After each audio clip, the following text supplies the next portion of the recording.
Come on, bob your heads. Come on. It's life, according to YoBo, day 53. On the way to a life with no mess, stress, and other people's BS. You right about it. You got to say it a little bit louder so people can hear you. Mess, stress, and other people's BS. Cutting it out. I got my co-host, Nail, here today. We're still on location, getting ready to get into this message. He's going to turn. Sound man, can you turn that down just a little bit? Thank you, Sound man. Get your book at YoBoProductions.com. Watch all these videos on YouTube, Facebook, and on Twitter. Now, everybody who's here with me today. Oh, did I say day 53? I'm wrong. It's day 54. I was like, what? Oh, you're supposed to correct me then if you knew that. Well, that thing was in the way, so I couldn't see it. Oh, okay. Day 54, not day 53. What's the use of having a co-host if he don't know how to help grandmother out? Well, I'm going to tell you why I have Nell here with me today. One thing you have heard me say multiple times on this journey is that the way I raise my children, those are the same principles. Oh, I put my book down. Hold on a second. It's my advertisement. The way I raise my children, these are the same principles in here. I promise. Everything that I taught my children is in here. One of the most difficult messages for parents are the ones where it comes to raising children, setting boundaries for their children. So I've got my grandson here, and this morning he said, well, I don't even know what the message is. I said, I just want you to just speak from your heart, because I want y'all to see that I ain't about no mess, stress, and BS. Okay, so watch this. Cornell, it is 11:26. What do you do? What's the first thing you think about in the morning? Didn't you already ask me that? I know, but we had to retape it. What's the first thing you think about in the morning? Chores. Okay. What are your daily chores? What? You Watch this. Answered that. Now, we redid the video, so just act like I'm just asking you for the first time. You know, you cut one. How am I gonna take you to Hollywood with me? Okay. Just roll with it, okay? So anything that I asked you before, just give me the same answer, okay? Okay. Okay. So what are your daily chores every day? I get up, do the trash, take the dogs out, get the dogs food and water, do the dishes, and then the ice. And then I get home, and then I have to do the trash, clean up the dogs, everything. Poop. He's so nice and polite. Poop. And do the dishes again. Okay. And I always have to keep my room clean and my bathroom clean. Okay. Who does your laundry? Me. Okay. Are you allowed to come downstairs in your pajamas? No. You have to. What time do you have to wake up on the weekends? 9. Say it again. 9. Okay. Are you allowed to stretch out on the couch and take a nap during the day? Just stretch on out and sleep for 3-4 hours. I can. You can? Oh, okay. If your chores are done. Yeah, everything's done. Okay. The title of today's message is Hold Your Children Accountable for Their Bad Choices. And the reason why I have Cornell here with me and talking about all these things, one thing we have to do as parents, we have to make sure we prepare our children for the real world. Just because you think they cute and you don't want nobody messing with your baby, the world don't feel that way.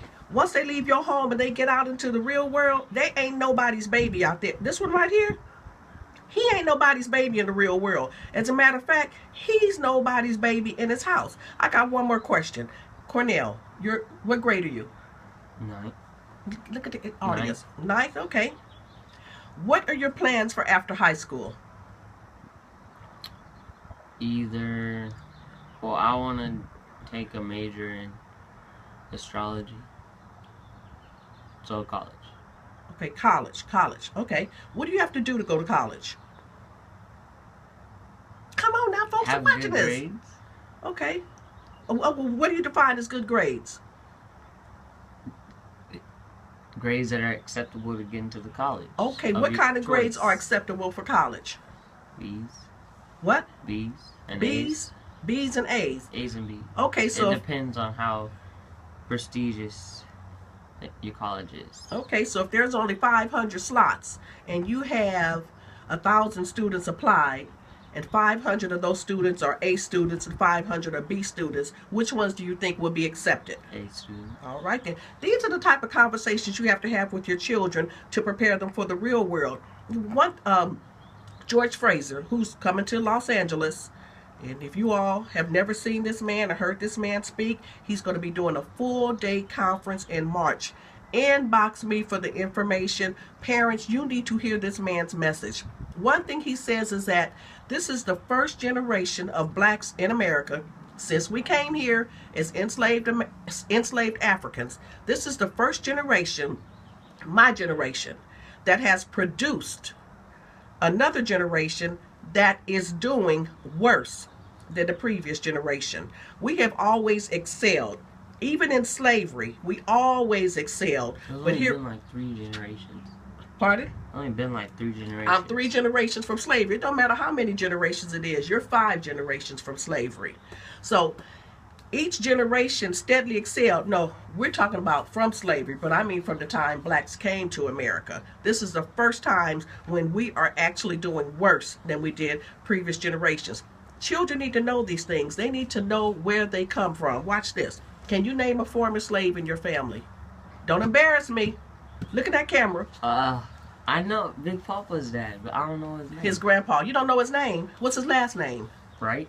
Okay, starts with an N. Nathan. No. Nathaniel. No. Nash. Thank you. Don't get up here and embarrass me. Okay. How old was Nash Wright when he was freed as a slave? Only like 30. You know what he gonna be doing the rest of today? No. How many times have I told you Nash Wright didn't have a mama, didn't have a daddy? How old was he when he was freed? Wasn't he a kid? Thank you. Okay. I was gonna say kid, but that wouldn't really make sense. Okay, what age did I tell you he was? He was 9 years old. With no mother, no father, no education. You got your own bedroom? Yeah. You got your own bathroom? Yeah. Okay.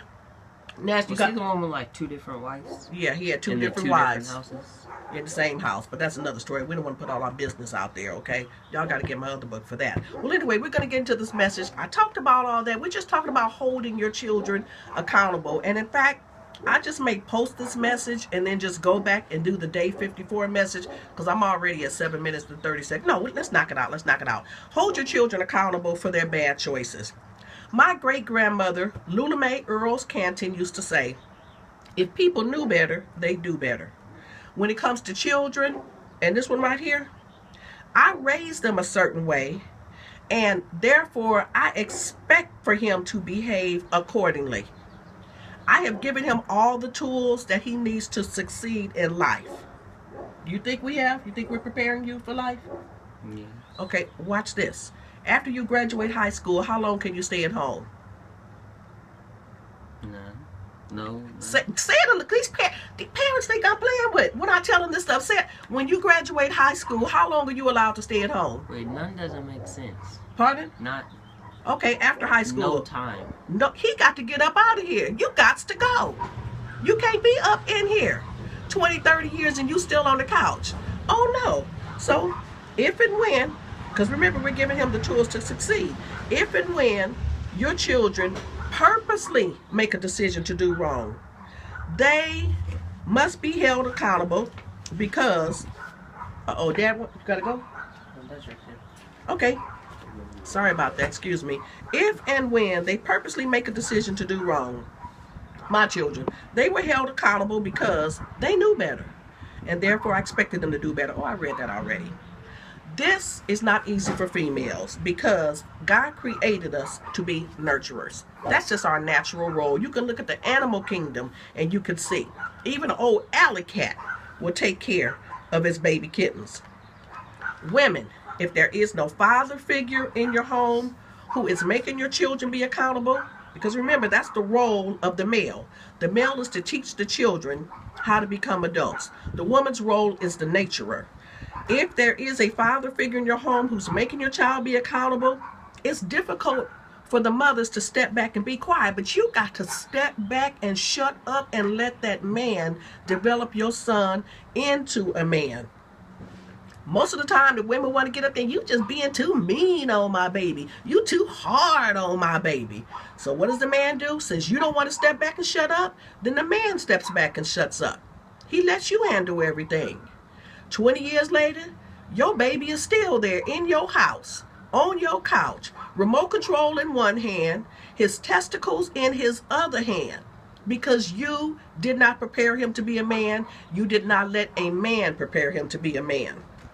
If there is no father figure in the home, it's just as hard, women, to step out of our natural role of a nurturer and fill the shoes of a father figure. If the man ain't there, you got to do it yourself. Because you can't trust men nowadays. You can't trust the teacher. You can't trust the counselor. You can't trust the Boy Scout leader. You can't trust the pastor with your kids. Sorry to say it, but it's the truth. So that means, mother, you got to step up your game. Either way, it's going to require sacrifice on the mother's part to do something that does not come naturally. When you break a rule in traffic, you get a ticket. When you break a rule at school, what happens when you break a rule at school? It depends. It depends on what? The severity. Okay, are there consequences for breaking a rule? Yes. Okay. Break a rule at work, same thing he said. Same rule that applies at school applies at work. When I break a rule at work, I'm going to be fired or I'm going to be placed on probation. Break a rule in the store, you're going to get arrested. But what happens when your child breaks a rule at home? That's life according to YoBo, day 54. I'm leaving it right there. I'm letting you answer that question for yourself. If you can't answer that question in 1.2 seconds, you need to sit down and look at your parenting. Check out your own parenting, and it is never too late. It ain't never too late to say, you know what? I think I should have been a little bit more tougher on them. I got to teach them how to get out there and make it in the real world. Mama's not going to always be there. Daddy's not going to always be there. It's up to you to prepare them to make it in the real world. Before we go off, let me ask Cornell the question. Watch him answer this in 1.2 seconds. Cornell, what happens when you break a rule at home? I usually get yelled at. I get my stuff taken away. Stuff like what? My games. Okay, are you on restrictions now? Yes, I can't go out. And then if I say something stupid, I get hit. Like, okay. You can't say that because somebody might get arrested. You can't say get hit. Just say pop. Not hit, pop. Okay, pop. I get chastised. Okay, Cornell, when you take your cell phone to school, what's the purpose of you having a cell phone? Safety. Thank you. When you come home from school, where does your cell phone go? Counter. Where? Downstairs. Okay, say it louder, people. Downstairs. Okay. Are you allowed to have your cell phone all night long on your phone? No. Your phone comes out the drawer when you go to school? Yeah. And goes back when you come home? Yeah. Are you allowed to call any random person? Not random. Are you allowed to go online? Facebook, social media? No. Sometimes parents, you may feel like, well, I don't want to be my only parent at school. My kids don't have a Facebook. I don't want to be the only one, and they're not on Twitter. They're 14 years old. That's the card, but y'all can see we're on location. They're 14 years old. You teach your kids not to talk to strangers, but then you give them a smartphone, and they have access to the whole world, all kind of creeps and everything. Yeah, I'm telling you, this is the way we raise our children. So if someone said, well, that's not going to be fair, they're going to be square. Look at this boy. This boy looks square to you. You cool, Neil, aren't you? See there? I'm popular. You're popular. With no Twitter, no Facebook. He sneaked and got an Instagram and got busted. You know what? Oh, I wasn't supposed to tell that? No. You have a Facebook too that nobody know about? Come on, tell the truth. Nobody uses Facebook. Nobody uses Facebook? Don't make your kids have a Facebook. Nobody uses Facebook. No, the people on here using Facebook, the old people do. They're older. Oh, okay.